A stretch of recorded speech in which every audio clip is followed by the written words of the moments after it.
Bonjour et bienvenue dans ce troisième numéro de Kanyama-CAN. Dans Kanyama-CAN, aujourd'hui un retour sur l'unique sacre des Lions de l'Atlas en Coupe d'Afrique des Nations.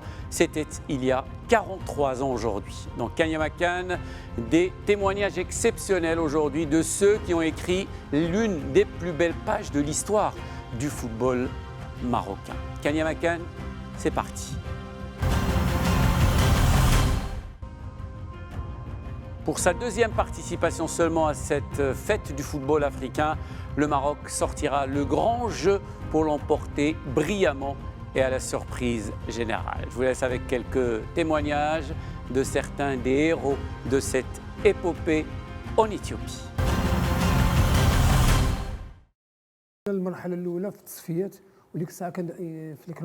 On s'était qualifié pour le premier tour lors des éliminatoires grâce au système des points qu'il y avait alors.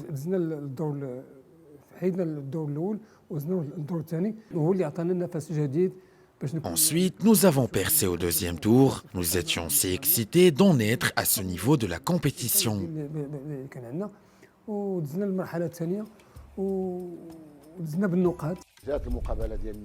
Nous en étions à la dernière rencontre, à la finale contre la Guinée. Ce que je regrette, c'est que nous avions été contraints de jouer ce match avec 10 joueurs après que l'arbitre ait sorti SMAT. Et croyez-moi, pour jouer une rencontre de ce genre avec une telle équipe, cela nous avait demandé beaucoup d'efforts.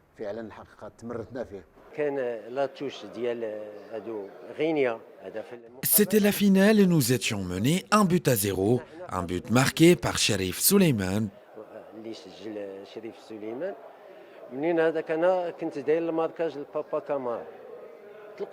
Je me rappelle encore, je faisais un marquage à Papa Camara quand à un moment il m'a poussé et s'est roulé par terre.